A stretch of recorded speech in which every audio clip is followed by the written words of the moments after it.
छुटकारा ल्याउँछ आमेन म यो अन्तिम लाइन भन्दैछु अब अनि प्रार्थना गर्न चाहन्छु प्रभुले भन्दै गरेको कुरा तपाईँ अरूलाई छुटकारा बनाउनका लागि पवित्र आत्माले तपाईँलाई बोलावट दिएको कतिचोटि शैतानले झुट के हालिदिएको छ भन्दा नि म आयो चङ्गाई छुटकारा रिसिभ गयो ब्याक त्यतिकै बस्यो सुन्नुहोस् लाइफमा आत्मिक तौरमा ऊ बढ्दै बढ्दैन सुन्नुहोस् तर परमेश्वरले के चाहन्छ भन्दा तपाईँ आत्मामा हुर्किएर सुन्नुहोस् दाउदले जसरी बजाउँदाखेरि छुटकारा भए पवित्र आत्माद्वारा सुन्नुहोस् तपाईँ ती भेसल परमेश्वरले चुन्नु भएको तपाईँ त्यो भाँडो हुनुहुन्छ तपाईँद्वारा पवित्र आत्माले त्यो कार्य हरेक दिन गर्न चाहनुहुन्छ तर सिम्पल त्यति मात्र चुनाउ तपाईँको के तपाईँ साउल जस्तै भइरहने कि म दाउद जस्तै भइकिन पवित्र आत्माको भेसल भइकिन काम गर्ने व्यक्ति हुने जब तपाईँले पवित्र आत्मालाई तपाईँले खोजी गर्नुहुन्छ पवित्र आत्माले सँग तपाईँ संगति गर्नुहुन्छ पवित्र आत्माले तपाईँ भरिँदै तपाईँ जाने इच्छा गर्नुहुन्छ त्यति बेला पवित्र आत्माले तपाईँलाई सहायता पुर्याउनुहुन्छ तपाईँको कुनै यस्तो भाग छैन सुन्नुहोस् जो देख्न पनि सक्दैन पवित्र आत्माको अगाडि सुन्नुहोस् होली स्पिरिटले तपाईँलाई त्यो ठाउँमा विजेताहरू भन्दा महान बनाउन सक्छ त्यही पवित्र आत्माले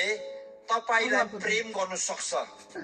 उही पवित्र आत्माले बाइबलले के भन्छ रोमी 8:13 तिमीहरूको शारीरिक दुर्बलता कमजोरीको कुरा भागलाई तिमीहरूले जित्न सक्छौ यता निर्मूल बनाउन सक्छौ त्यो चाहिँ पवित्र आत्माले द्वारा मात्रै एउटा मान्छेले गर्न सक्छ सुन्नुहोस् बाइबलले के भन्छ तपाईँ र म प्रार्थना गर्न पनि जान्दैनौ पनि सुन्नुहोस् इभन तपाईँ र मलाई प्रार्थना गर्न पनि पवित्र आत्मा चाहिन्छ भन्नु चाहेको तपाईँ र मैले घमण्ड गर्नु सक्दैन म यति घन्टा प्रार्थना गर्न सक्छु मेरो प्रार्थनाको शैलीमा दामी दामी शब्द लाउँछु भनेर कुनै स्पिरिचुअल प्राइड हामीले गर्नै सक्दैनौँ हरेक कुरा चाहिँ तपाईँ र मैले पवित्र आत्माद्वारा मात्रै गर्न सक्छौँ सुन्नुहोस् त्यही कारण खाँचो छ होली स्पिरिटको खाँचो छ तपाईँ आज चङ्गाई हुन चाहनुहुन्छ पवित्र आत्मा चाहिन्छ तपाईँ आज छुटकारा हुन चाहनुहुन्छ तपाईलाई पवित्र आत्मा चाहिन्छ तपाईँ पवित्र जीवन सिद्ध हुन चाहनुहुन्छ पवित्र आत्मा चाहिन्छ तपाईँ अरूलाई प्रेम गर्ने व्यक्ति अरूलाई आलोचना गर्ने होइन जज गर्ने होइन अरूको वृद्धि देख्दा आरिस गर्ने नहुनु चाहनु हुने हो भनेदेखिलाई तपाईलाई पवित्र आत्मा पुरा चाहिन्छ सुन्नुहोस् एउटा अनोइन्टेड एउटा लिडरले भनेको मलाई लाइन घतमा लागेको छ अनि उहाँले एउटा लाइन के भन्नुभयो भन्दाखेरि त्यो एकदम मैले पक्रेको छु एकदम त्यो चाहिँ हृदयमा छाप बनाइकन राखेको छु उहाँले एउटा लाइन के भन्नुभएको छ भन्दाखेरि यो लास्ट डेजमा तपाईँ पवित्र आत्माले पुरा झन बेसी भरिनुपर्छ यो अन्तिम दिनमा यदि तपाईँ र म जिउनु हो भनेदेखिलाई यदि हामी अरूको आशमा होइन तर आफू आशित भएर अरूलाई यीशु दिने व्यक्ति हुन चाहन्छ भनेदेखिलाई तपाईँ र म यो लास्ट डेजमा पवित्र आत्माले पुरा भरिनुपर्छ सुन्नुहोस् अरू कुनै तरिकै छैन अरू कुनै हुन्छ नि ह्युमन स्ट्राटेजी अरू कुनै साइन्टिफिक टेक्नोलोजी कुनै छैन यो लास्ट डेज यदि एउटा चर्च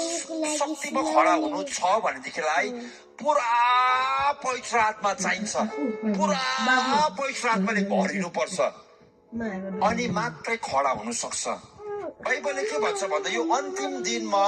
धेरैको विश्वासहरू हराएर जान्छ धेरैको प्रेम सेलाएर जान्छ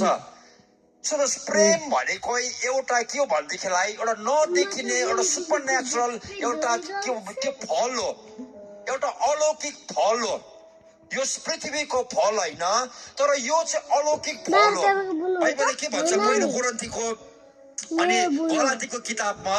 12 अध्यायमा तपाईँले हेर्नुभयो भनेदेखिलाई तपाईँले 9वटा दान वरदान गलातीको किताबमा तपाईँले 9वटा फलको कुरा गरेको छ। अनि प्रेम एउटा फल हो। यो चाहिँ एउटा सुपर नेचुरल अलौकिक एउटा फल हो जो पवित्र आत्माबाट मात्रै जन्मिन्छ। तपाईँ र म पुरा बल गरेर सुन्नुहोस् प्रेम गर्नु सक्दैन, तर प्रेम गर्नुको लागि पनि पवित्र आत्मा चाहिन्छ।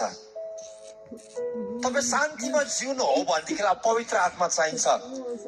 तपाईँ आत्मसंयम सेल्फ कन्ट्रोलमा जिउनु हो भनेदेखि पनि पवित्र आत्मा चाहिन्छ। त्यो एउटा अलौकिक फल हो। सुन्नुहोस् मैले भन्नु चाहेको यो अन्तिम दिनमा प्रेम र विश्वास